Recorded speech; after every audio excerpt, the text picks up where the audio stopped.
ini tuh ditambang dari desa di dekat sini ya? Meskipun belum ada order dari pemerintah, kami sudah bangun Masa depo. Belum ada order. pemerintah. Buton itu masih masuk menjadi salah satu daerah yang bukan hanya miskin, tapi miskin ekstrim. Betul. Ya inilah perjuangan toh. Ayo, Kak Afif. Buton ini harus ada perubahan yang drastis sekali. Bila mana daerah-daerah lain bisa memanage itu dengan baik, Ya. kenapa kita tidak bisa?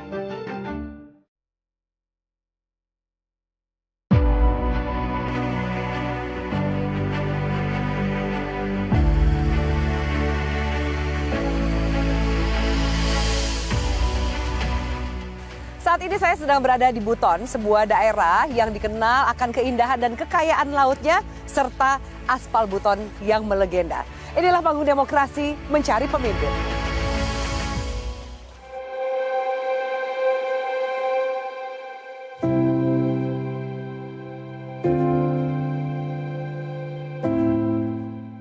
Terletak di Provinsi Sulawesi Tenggara, Kabupaten Buton memiliki luas 1,2 juta kilometer persegi dengan jumlah penduduk lebih dari 120.000 jiwa. Keindahan pantai mempesona dengan potensi hasil perikanan yang besar turut menggerakkan perekonomian Kabupaten Buton. Dikenal sebagai daerah penghasil aspal alami terbesar di Indonesia, membuat Buton menjadi daerah strategis untuk pengembangan ekonomi berbasis sumber daya alam.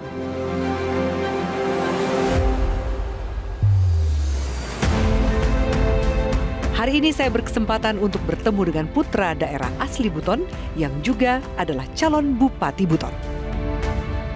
Halo. Assalamualaikum, Kak Waalaikumsalam. Afif. Mas Afif, apa kabar? Siap, baik-baik saja. Sehat? Sehat. Kak Afif bagaimana? Alhamdulillah sehat. Iya, Ini pertama kali loh aku main ke Buton. Oh iya, begitu. Siap. Vin, gimana? Apa kegiatan kamu sekarang setelah resmi jadi calon Bupati Buton? Alhamdulillah setelah menjadi calon, saya sedang sibuk ini Kak Afif, keliling-keliling Buton, ke semua daerah Buton, semua pelosok Buton, melihat konstituen-konstituen, dan juga insya Allah calon pemilih saya semua. Oh gitu, menarik Begitu, ya. Siap. Boleh aku ikut kegiatan kamu hari ini? Boleh. Saya memang ada rencana Kak Afif. Iya. Rencana kita mau ke Kebun Jeruk di daerah Lasembangi. Boleh cobain jeruknya juga kan, Vin? Oh, tentu saja boleh Kak Afif. Oke, ayo nanti kita lanjut ngobrolnya. Siap. Sambil menuju ke sana. Siap. Kita kemana nih? Kita Sana? pergi dulu ke situ. Oke. Siap.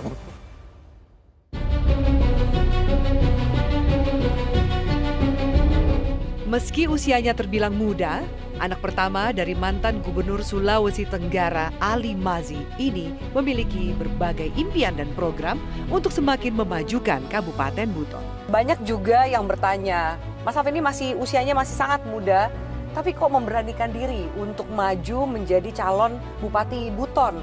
Apa yang jadi dorongan utamanya sih sampai kamu akhirnya mau memilih terjun ke politik, lalu kemudian bahkan mencalonkan diri menjadi Bupati Buton? Menurut saya Buton ini harus ada perubahan yang drastis sekali.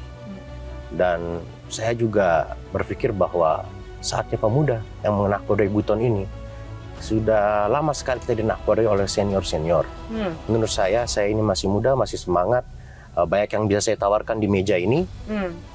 Saya harap dengan semangat saya yang masih membara, saya bisa menakbodai Buton ke masa keemasannya sendiri. Karena banyak sekali yang harus kita rubah di sini. Apa yang program yang kamu tawarkan? Banyak sekali program yang saya tawarkan. Cuman menurut saya pribadi, salah satu yang paling penting yang harus berubah di Buton ini adalah SDM, Kak Afif. Menurut saya SDM kita masih, sebenarnya bisa memiliki potensi, cuman kurang ada manajemennya dan kurang dikembangkan lagi. Kenapa akhirnya kamu memilih dari semua wilayah gitu ya?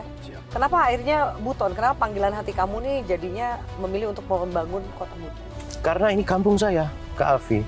Walaupun saya mungkin banyak sekali sekolah di Jawa, bahkan kuliah sampai di Jogja cukup lama juga. Tapi darah yang mengalir dari darah Buton.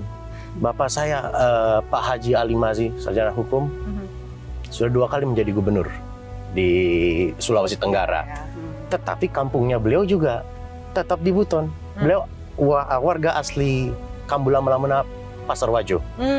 Jadi mungkin ini juga panggilan saya untuk setelah lama merantau, mencari ilmu di Jawa, untuk kembali Kembali ke kampung halaman, kampung halaman, kita rombak ulang semua yang salah-salah.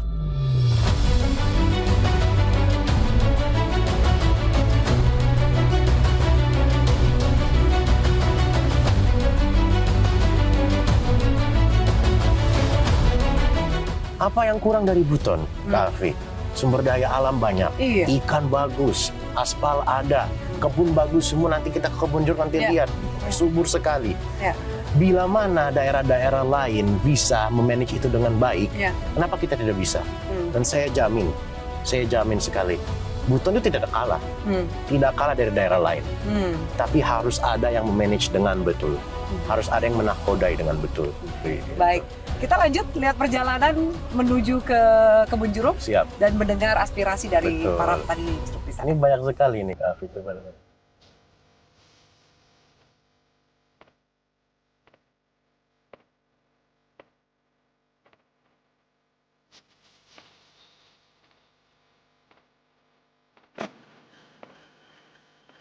Ini kita di mana, Mas Alvin? Nah, ini nih, Kak Afi. Biasa di bulan Juli sama Agustus, masyarakat kami biasa manen-manen jeruk. Oh, jeruk ya? Oke. Ini kebun jeruk salah satu masyarakat kami. Untuk lebih serunya kita masuk ke dalam dulu. Oke, Bagaimana? pasti seru banget. Ayo. Pelan-pelan ya, Kak Afi ya. Lihat.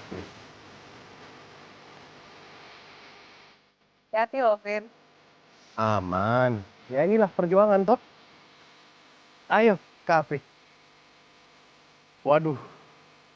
Oke. Lanjut. Ina beli apa ini jeruk?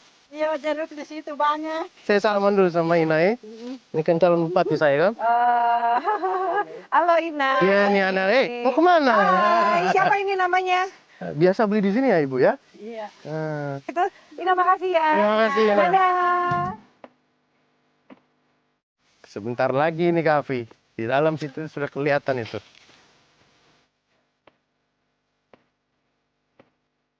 Kita cari pemiliknya kali ya, Vin ya. Assalamualaikum Pak. Waalaikumsalam. Ya. Ini dia ini. Kawan saya Pak Iman, Bu Afi. Halo, Ah. Pak Iman, boleh di sini? Mari, maju Pak Iman. Dari Lasembangi. Ini jadi peraturannya kalau di sini karena kebun jeruk ya, boleh makan sepuasnya. Makan sepuasnya. Yang dibawa pulang yang ditimbang. Yang ditimbang per kilo berapa harganya? 10.000. 10.000. Tempatnya bagus ini sebenarnya. Iya, bagus ya. Cuman aksesnya itu loh Pak. Iya, betul. Kita bisa lihat Saya itu. baru pertama kali ya mau ambil jeruk, menikmati jeruk itu harus jalan papan bambu. Sampai takut kecebur loh. Untuk menikmati jeruk yang Bapak tanam. Betul. Jalan juga belum jadi ya Pak Iman ya. Masih tanah malah. Pengerasan juga belum. Tidak ada pengerasan. Ini makanya kita punya role sebagai pemerintah harus melakukan pendampingan dan juga membantu pembangunan jalan-jalan kebun. Oke, mari Pak Iman, terima kasih. Terima kasih banyak Pak. Terima kasih Pak Iman, terima kasih. kasih banyak. Kita lihat-lihat lagi yuk, Vin, yuk. Siap Kak Afi. Bagaimana kita bisa menggait investor kalau infrastrukturnya saya belum matang? Semua. Jadi belajar di institut Gratis. ini gratis. Gratis.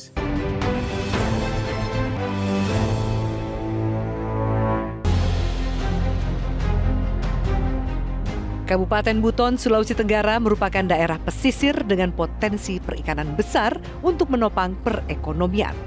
Sumber daya manusia yang unggul menjadi kunci utamanya.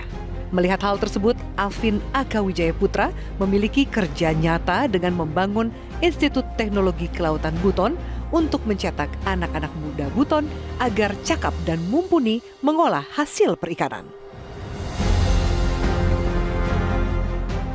Ini dia tempatnya yayasan saya tercinta, Institut Teknologi Kelautan Buton.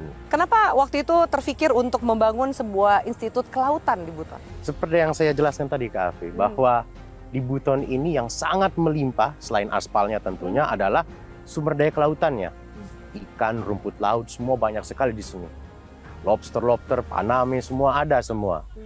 Tapi manajemen dan SDM-nya kurang. Jadi saya berpikir kita buatlah Yayasan Institut Teknologi Kelautan Buton untuk mengayomi dan meningkatkan SDM masyarakat dan juga pengetahuan terhadap SDM kelautan seperti itu. Dan institut ini tuh sudah berjalan berapa lama? Sudah ada berapa mahasiswanya? Sudah sekitar 2 tahun. Jadi masih awal-awal sebenarnya. Masih lumayan baru ya? Masih lumayan baru juga ini. Tapi Sudah 2 respon tahun. dari masyarakat, terutama calon mahasiswanya gimana? Oh, banyak sekali. Jadi awal-awal tahun pertama kita 60 mahasiswa. Sekarang sudah sekitar 200 hampir 300 malahan sekarang. Dan semua kita cover beasiswanya. Semua kita, yayasan kita yang cover semua. Jadi belajar di institut ini gratis. Gratis. Jurusannya apa aja nih? Ada 3 Ya. Kavi, yaitu 1 aquacultur, yang kedua manajemen ikan tangkap, Oke. yang ketiga adalah bioteknologi. Oke, Mas Alvin, kita akan kemana lagi setelah dari institut? Kita akan pergi ke penangkapan ikan, Oke. fasilitas penangkapan ikan Kavi. Jadi kita akan bertemu dengan nelayan Ya, siap. yang sedang merapikan hasil tangkapan Betul mereka sekali, dari laut. betul sekali. Karena mereka kan menangkap ikannya subuh-subuh. Ini mereka sudah mau finishing ini. Jadi kita akan pergi melihat mereka. Oke, jangan sampai ketinggalan. Ayo, Ya, Mas. ke sana ya. Siap. Oke, makasih Mas Alvin. Meski potensi perikanannya yang cukup tinggi, sayangnya daerah pesisir dengan garis pantai berkisar 260.000 km ini belum sepenuhnya maksimal mengolah dan mengelola potensi perikanannya. Kita nanti akan lihat seperti apa kekayaan hasil lautnya Buton. Cuma yang jadi pertanyaan saya, kenapa dengan yang tadi Anda katakan laut yang kaya, kemudian potensi alamnya, aspalnya luar biasa, Buton itu masih masuk menjadi salah satu daerah yang bukan hanya miskin, tapi miskin ekstrim. Betul.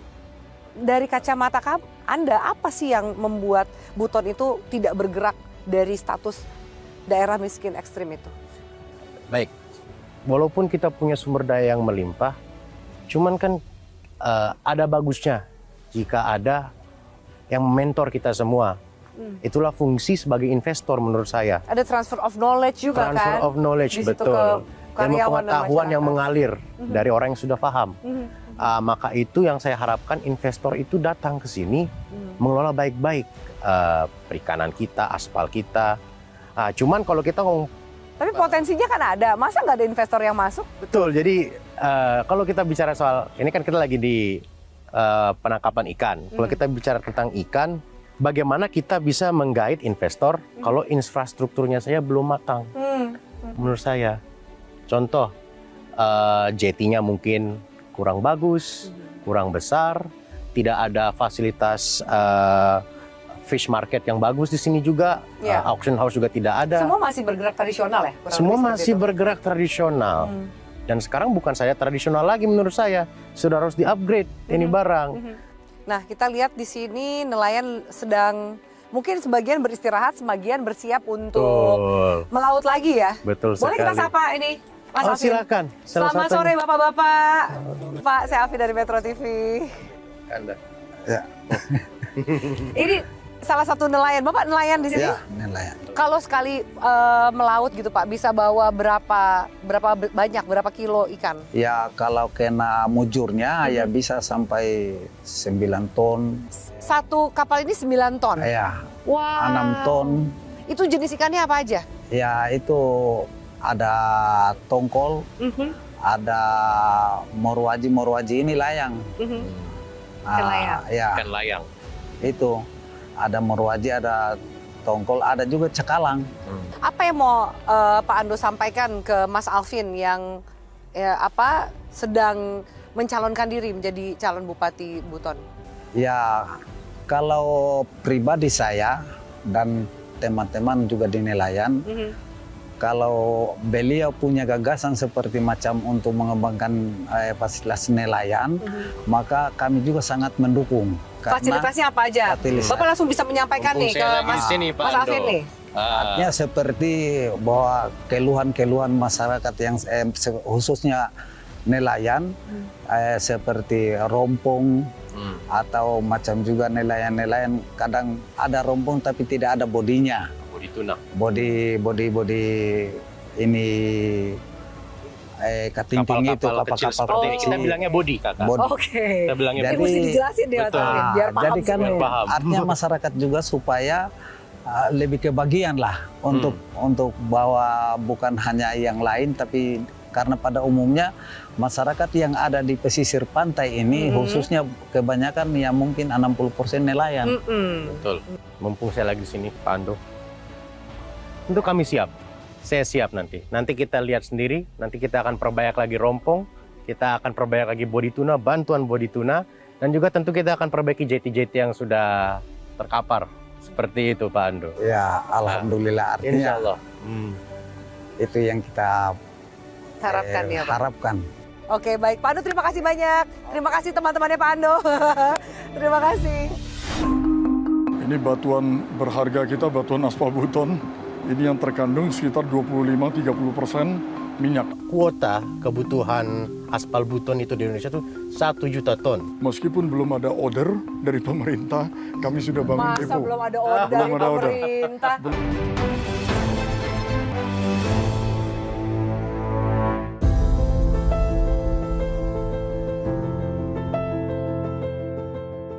Setelah melihat sektor pertanian dan perikanan, kami mengunjungi salah satu perusahaan pengolahan aspal asli Buton.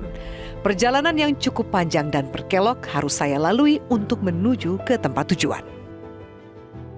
Mengingat Buton, pasti ingat dengan aspal, begitu menempel image aspal terhadap Buton. Tapi kalau saat ini situasinya semua seakan-akan masih berbangga akan masa kejayaan Buton dulu.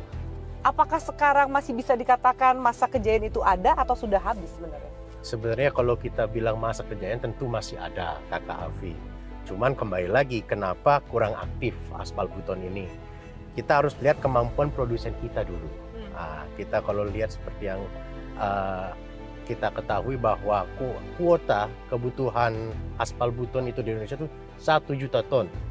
Cuman kita hanya bisa, produsen aspal itu cuman bisa memproduksi granular aspal itu sebanyak 50.000 sampai 70.000 saja. Kecil sekali, 0,5% lah kalau kita bisa bicara dari keseluruhan 1 juta itu. Cuman aspal-aspal minyak dan aspal-aspal peras lainnya kita sekarang ambil dari mana? Dari impor tentunya. Itu kan sangat disayangkan. Kenapa kemudian banyak pihak yang memiliki proyek lebih memilih aspal impor dibanding atau aspal minyak dibandingkan dengan aspal buton? Karena kurang pendampingan menurut saya. Bukan soal kompetisi harga? Saya rasa cukup kompetitif. Nanti kita bisa bicara dengan Pak Irwan, pemilik PT KPA yang kita sedang kunjungi ini. Beliau akan menjelaskan lebih jauh perihal kompetitif harga dan juga cara produksinya.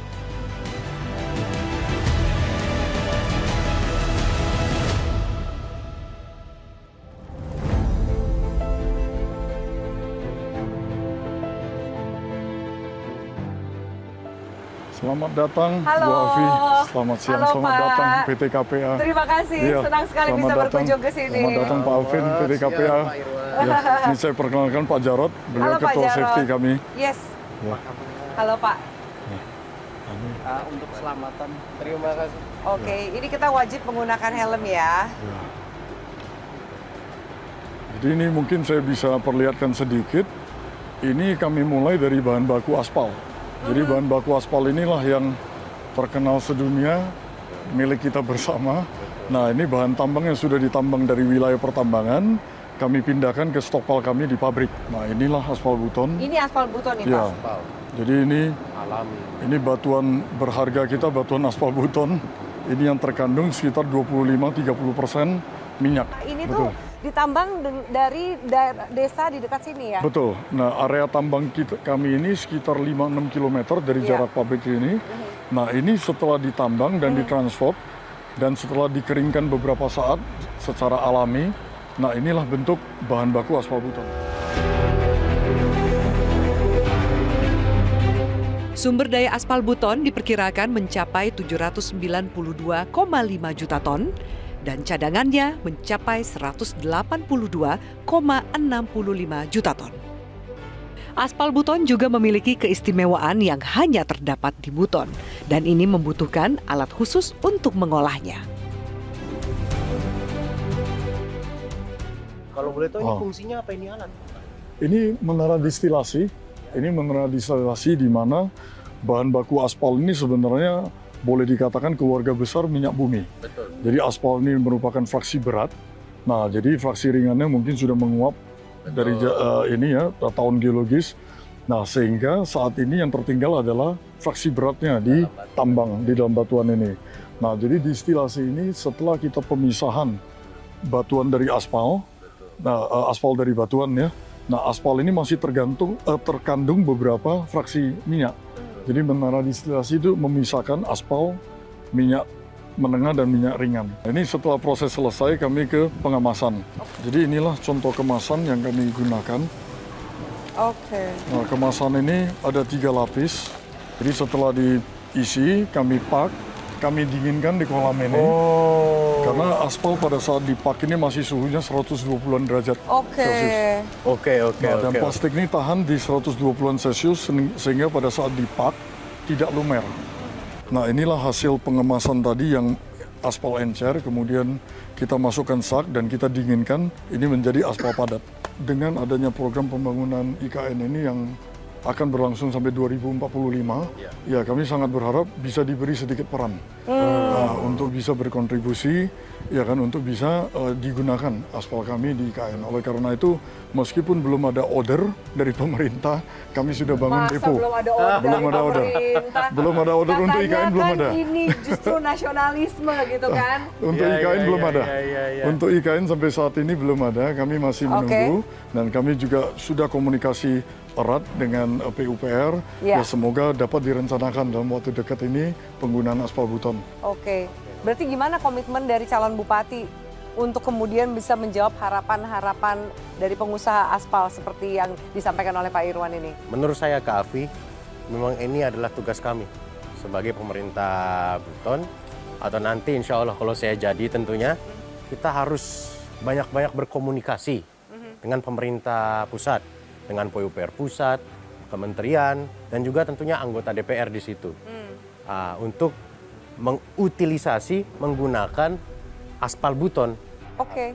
Pak Irwan semoga bisa terjawab harapannya. Kita lihat bagaimana perkembangan, semoga juga ini sekaligus juga peran media ya Pak ya, membantu mensosialisasikan bahwa ada loh produk dalam negeri yang sangat kita banggakan namanya aspal buton ini gitu ya Pak.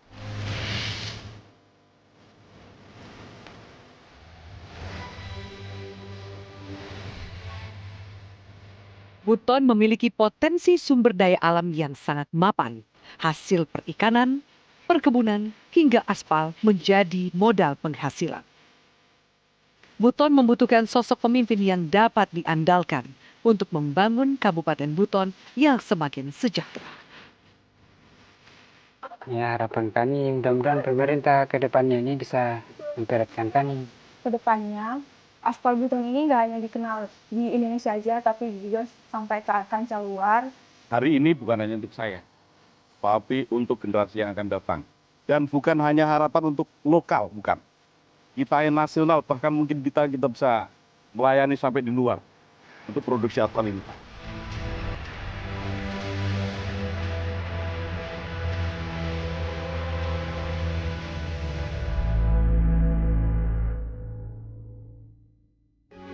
Metro TV. Jelajahi cara baru mendapatkan informasi. Download Metro TV Extend sekarang.